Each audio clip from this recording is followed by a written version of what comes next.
बिस्मिल्लाहिर्रहमानिर्रहीम। मुबीन जाफ़र भट्टी, advocate high court, आप खिदमत में हाजिर हूँ। आज जो टॉपिक है जी वो है तलाक की बढ़ती हुई रेशो, पंजाब में ख़ास तौर पर और पाकिस्तान में जो है वो बिलामूम जो इसकी रेशो है वो क्या है, क्यों बढ़ रही है और उस पर कंट्रोल कैसे हासिल किया जा सकता है। बीइंग अ लॉयर, जो मैं अदालतों में पैरवी करता हूँ केसेस की, या मैं जो देखता हूँ या जो मैं सुनता हूँ उन चीज़ों को लेकर मैं ये डिस्कशन आपसे कंटिन्यू करूँगा। आपने ये डिस्कशन जो है दूसरे लोगों तक ज़रूर पहुँचानी है ताकि अवेयरनेस जो हमारे माशरे में आए। और ये एक तलाक जो है वो हराम चीज़ों में से अल्लाह ताला की ज़ात आली जो है वो नापसंदीदा तरीन करार देती है तलाक को। यानी तलाक एक हलाल चीज़ है जो कि नापसंदीदा अमल है अल्लाह ताला की नज़र में।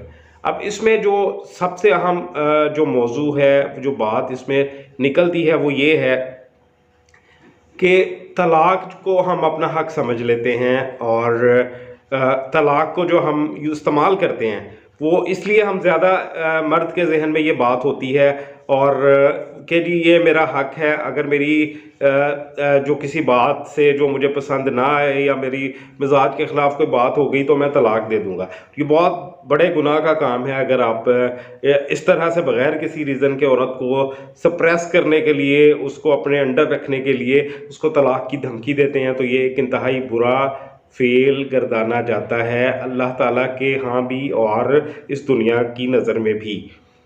अब तलाक में जो ज़्यादातर रेशो देखी जाती है उससे पहले बात कर लेते हैं।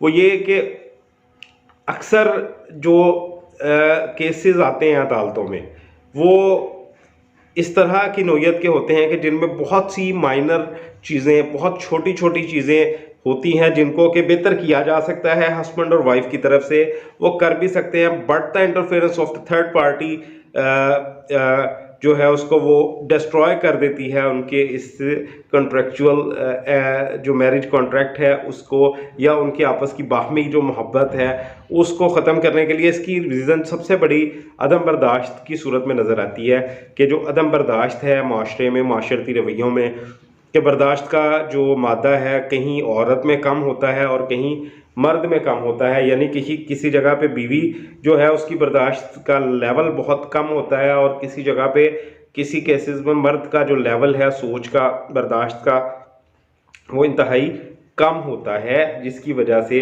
ये मामला जो हैं वो काफ़ी हद तक आगे बढ़ जाते हैं और उसका जो रिज़ल्ट निकलता है वो डिवोर्स की सूरत में निकलता है।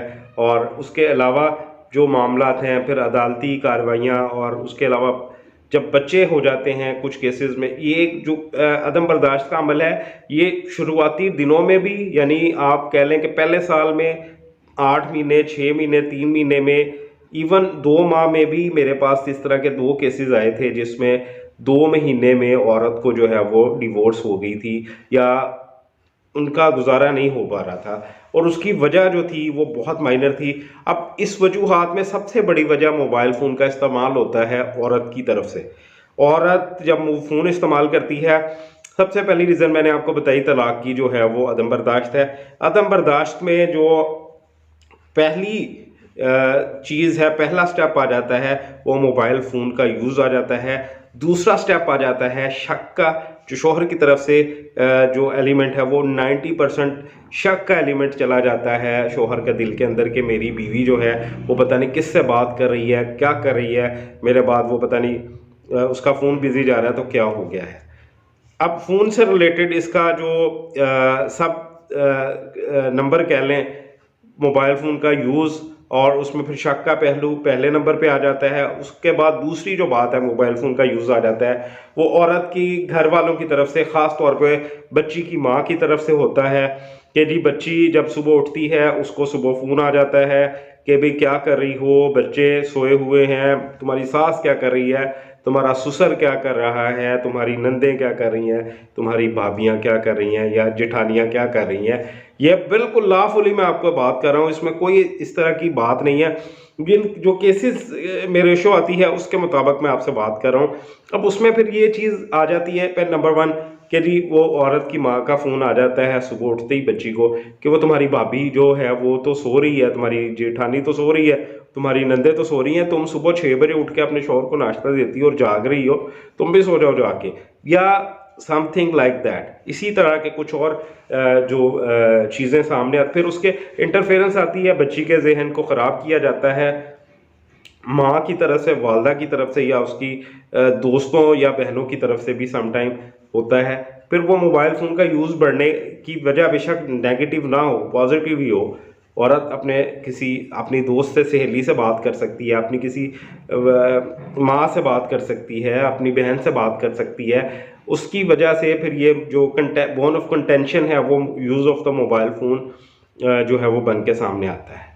अब इसके बाद जो दूसरी अहम रीज़न होती है वो मर्द जो है वो उसका तंगदस्त होना भी आता है। इसके बारे में भी हदीस मुबारक है कि औरत को चाहिए कि वो अपने शौहर के लिए रिज़्क की कुशादगी की दुआ करे और अल्लाह ताला उसके रिज़्क में इजाफ़ा फरमाएगा। ये नबी पाक सल्लल्लाहु अलैहि वसल्लम के अल्फाज मुबारक हैं जो मैंने आपको बताए हैं। तो ये रिज़्क की कुशादगी के लिए दोनों मियाँ बीवी को चाहिए कि वो आपस में स्ट्रगल करें, मिलकर बैठकर बातचीत करें, अपने मामलात को रिज़ॉल्व करें। रिज़्क का कमी होना या बढ़ जाना ये अल्लाह ही की तरफ से होता है, इंसान के हाथ में सिर्फ कोशिश है। अगर शौहर कोशिश कर रहा है तो बीवी को चाहिए कि उसका वो भरपूर साथ दे। फिर दूसरी तरफ जो केसेस आ जाते हैं 2 साल बाद तलाक, या 5 से 2 साल के दरमियान जो तलाक की वजूहात होती हैं उसमें 2-3 बच्चे भी बाज़ होते हैं, और आप यकीन करें बच्चों की ज़िंदगी डिस्टर्ब होकर रह जाती है। उनकी मेंटल कैपेसिटी जो उनको आगे बढ़ने के लिए बहुत ज़्यादा जिसकी एनर्जी की ज़रूरत होती है वो स्पॉइल होकर रह जाती है अपने पेरेंट्स के झगड़ों की वजह से। अब एक तरफ औरत अपने बच्चे साथ ले जाती है, मर्द दावा कर देता है कि ये बच्चे जो हैं वो मुझे दें, अदालत में बच्चों से मुलाकात का सिलसिला शुरू हो जाता है जिसका बच्चों के ज़हन के ऊपर बहुत बुरा असर पड़ता है। बच्चों की तरबियत की खातिर खुदारा आप जो है वो कॉम्प्रोमाइज़ करना सीख लें, एक दूसरे की बात को बर्दाश्त करना सीख लें, ताकि ये तलाक का जो ये लानत है, ये बढ़ती हुई लानत है, इसको हम कंट्रोल कर सकें। फिर तीसरी बात आ जाती है, तीसरी टाइप ऑफ तलाक जो आ जाती है वो दूसरे मामलात में घर वालों का, फैमिली का जो इंटरफेरेंस है वो ज़्यादा इन्फ्लुएंस करता है दोनों में, हस्बैंड और वाइफ में। वो भी फिर उनका बोन ऑफ कंटेंशन बन जाता है, और औरत या मर्द दोनों में, मर्द तलाक दे देता है, अगर ना भी दे तो औरत उसको वार्न करती है और फिर अदालत में खुला फाइल कर देती है। खुला का जब फाइल हो जाना है वो भी फिर उसकी सूरत जो है वो तलाक की ही शक्ल में निकलती है। बल्कि कॉलम नंबर जो हमारा निकाहनामे का है 18, उसमें औरत को हक तफवीज़ किया जाता है तलाक का, वो कॉलम फिलअप कर देना चाहिए ताकि जो औरत है वो उसके पास भी एक हक हो। दोनों मियाँ बीवी फिर उस हक को जब दोनों जानिब होंगे, दोनों के पास ये राइट्स इक्वल होंगे तो फिर शायद कॉम्प्रोमाइज़ के लिए कोई रास्ता दोनों में निकल आए। अब पढ़े लिखे ख़वातीनो हज़रात भी होते हैं, और जो ऐसे लोग तंगदस्ती वाले होते हैं वहाँ खुशहाल फैमिलीज़ भी होती हैं जिनका कोई मसला ही नहीं होता। उनका सिर्फ एक मसला होता है कि बीवी से झगड़ना, और बीवी के लिए एक ही मसला होता है जो कि शौहर से उसने किस तरह निबर्द आज़मा होना है जब उसने घर आना है।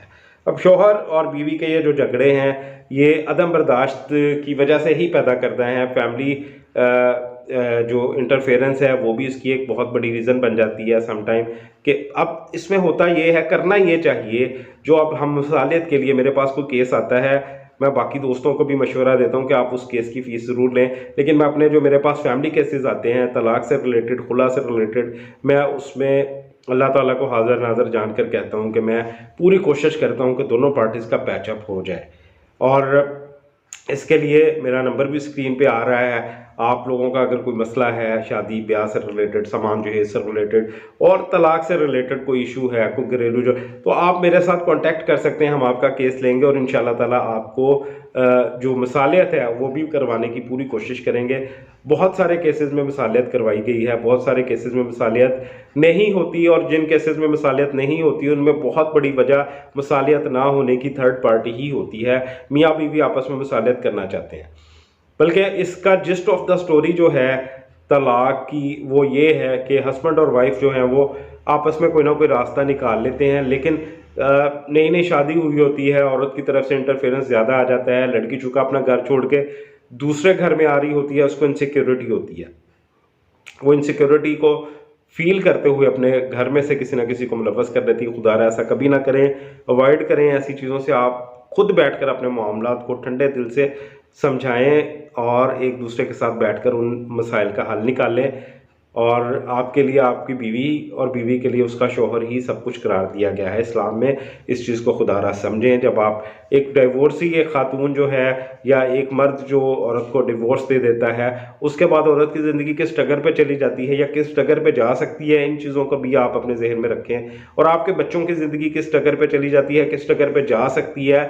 जिन बच्चों ने कल को डॉक्टर, वकील, इंजीनियर बनना है, मुल्क और कौम का नाम रोशन करना है, वो बच्चे ज़हनी तौर पर माजूर हो जाते हैं और वो किसी काबिल नहीं रहते। अपने बच्चों की खातिर अपना आप कॉम्प्रोमाइज़ करना सीखें। थोड़ा बर्दाश्त का मादा अपने अंदर पैदा करें। इस्लाम में बर्दाश्त के लिए बहुत गुंजाइश है, सब्र के लिए बहुत गुंजाइश है। तलाक में ज़्यादातर रेशो लव मैरिजेस की है। जो लव मैरिजेस लड़की और लड़का आपस में करते हैं, उनका निभाह शादी के बाद चूँकि एक ड्रीमिंग लाइफ वो उन्होंने तसव्वुर की हुई होती है फिल्मों और ड्रामों से मुतासर होकर, जो कि असल लाइफ जो है वो जो है not a bed of the roses. वहाँ पे आपको सही तौर पर ज़िंदगी के मसाइल, तकलीफ़ें बर्दाश्त करनी पड़ती हैं। बल्कि ज़िंदगी नाम ही मसाइब और तकलीफ़ों का है, स्ट्रगल का है। स्ट्रगल के बगैर ज़िंदगी का कोई मज़ा नहीं है। और अगर स्ट्रगल ना हो आपकी ज़िंदगी में, तो आपकी ज़िंदगी फिर भी कोई ज़िंदगी नहीं है। आप इन चीज़ों को समझें। स्ट्रगल आपकी लाइफ है। जैसा कि अल्लाह ताला फरमाता है कि इंसान को जो सुकून है वो मरने के बाद ही मिलता है। लिहाजा इस बात से कि ज़िंदगी में आपको सुकून जो है, सुकून का मतलब है साकन हो जाना और रुक जाना, किसी जगह पे स्टे कर लेना।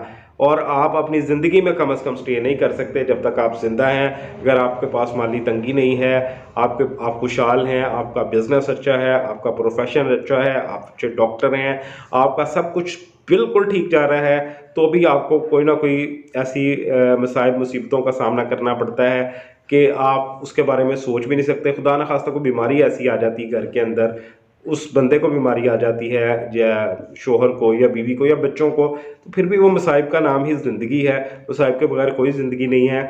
हमारा इस्लाम हमें ये तरवीज देता है कि शादीशुदा जो जोड़े हैं उनको आपस में मिलकर रहना चाहिए, एक दूसरे का के लिए ख़ास ख्याल रखना चाहिए। निकाह में मोहब्बत रखी गई है।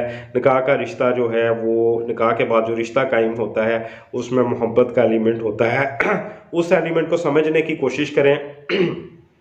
अपनी ज़िंदगियों को भी ख्वार ना करें और अपने बच्चों की ज़िंदगियों को भी ख्वार ना करें और अपने घर वालों की ज़िंदगियों को भी अज़ाब ना करें। आपस के घरेलू झगड़े मैं आपको मशवरा देता जाऊंगा कि जब मियाँ और बीवी का कोई झगड़ा हो, उसमें कभी किसी थर्ड पार्टी को इन्वॉल्व ना करें। आप लोग खुद बैठकर अपने मसाइल को डिस्कस करें। कम से कम डिस्कस करने का मादा तो पैदा कर लें। आप बैठकर डिस्कस करें एक दूसरे के साथ। जब आपकी डिस्कशन होगी, उस चीज़ का कोई ना कोई बेहतर हल निकल आएगा। और यकीन करें, कोई मसले मसाइल नहीं होते, छोटे छोटे मसाइल हैं। मोबाइल फ़ोन का यूजेज औरत बंद कर दे, अगर उसके शौहर को अच्छा नहीं लगता तो वो बंद कर दे। क्या ज़रूरत पड़ी है फ़ोन को यूज़ करने की? अगर यूज़ करना ही है तो उसको आप गुड वे में यूज़ करें, अच्छी चीज़ें करें। आजकल औरतें बहुत सारा बिजनेस कर रही हैं फ़ोन के ऊपर, वो करें, अपने शौहर को फ़ायदा दें, उसको भी सुकून दें। और शौहर को भी चाहिए कि वो अपनी बीवी और बच्चों को सुकून दे, अपने घर वालों को सुकून दे और सबसे बढ़कर ख़ुद को सुकून दे। तो ये वीडियो में मैंने वो मसाइल डिस्कस करने की कोशिश की है जो तलाक का बाइस बनते हैं। खुदारा अपना और अपने बच्चों का और अपनी फैमिली का ख्याल रखें और अपने अंदर बर्दाश्त का मैदा पैदा करें। दूसरी बात यह है कि इस वीडियो को ज़्यादा से ज़्यादा शेयर करें ताकि लोगों को अवेयरनेस आए। अपना बहुत सारा ख्याल रखें। मुबीन जाफ़र भट्टी, एडवोकेट, हाई कोर्ट को इजाज़त दीजिए। अल्लाह हाफ़िज़।